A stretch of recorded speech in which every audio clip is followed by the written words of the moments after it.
All right, Ashton, we're at one of our 8 pumping stations at the end of Jean Lafitte Parkway, and we can see weather's coming. So you anticipate this, you look at the radar. How do you formulate a game plan when you see weather like this? Well, it all starts with the maintenance we do on a day-to-day basis. Okay. So we come in every morning. First thing I do when I come in, I check the oil levels in all my engines. I make sure my compressors are working and running because they need air to be able to work. Gotcha. Then I'll look at the radar and determine, okay, what are my chances of getting rain today?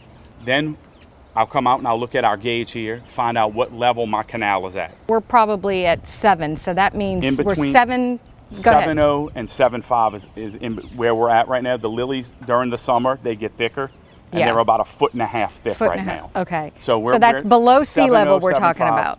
That's correct. Like the 6 right there is 6 feet below sea level. And this is where you want this pumping station in particular to be pumped down to in preparation. Between 7.0 and 7.5. Now, during hurricanes and when we know we're going to get a lot more rain, we will pump down to a lower level than what we're at now. Gives us time that if we do get that downpour rain in a short amount of time, it gives us that reaction time to get the pumps running and start pumping.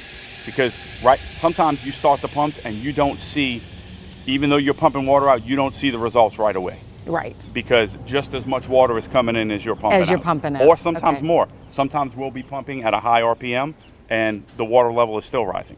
It just depends. So you're monitoring and you're trying to figure out how much water to pump based on what you can tell is the rainfall and the flow. I mean, or you just go all out. This is what tells us when to pump, how much to pump, and when to stop pumping. Now I'm looking at this and I'm going, there's a lot of lilies in here. Yes. What kind of maintenance do you have to do to make sure the water flows? I mean, I see a little gap here, and I'm seeing them all caught down here in the teeth. The lilies actually don't affect us pumping at all. Okay. Because the water that we're pulling in is below the top of the. People look at this and go, "Oh my God, they're not maintaining these canals. Get rid of these lilies." Right. And the truth of the matter is, I could have all of these pumps running at 900, 1,000 RPMs, and that water it's flowing through underneath the lilies the whole time. Okay. And the things that do affect us when it comes to that, these grates catch everything, and then our rake system we use to clear the grates when debris and trash does get.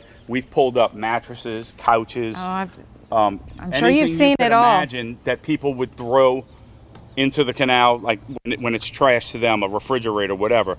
That gets caught up in the grates and the rakes. We can do our job 100%, but it takes some responsibility from the people in the parish as well. Not throwing trash into the canals, keeping the catch basins on your streets clear and free of debris, things like that. Don't blow in the grass clippings in there, and all correct, that good stuff. Right. There are times we hear people, and again, public perception of that we never can do enough to get the water out of here. It could rain 4 inches on the other side of St. Bernard Highway.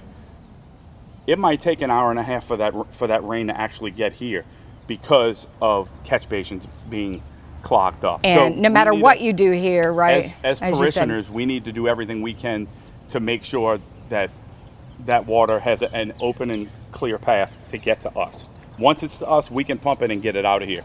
But we can only pump what's here.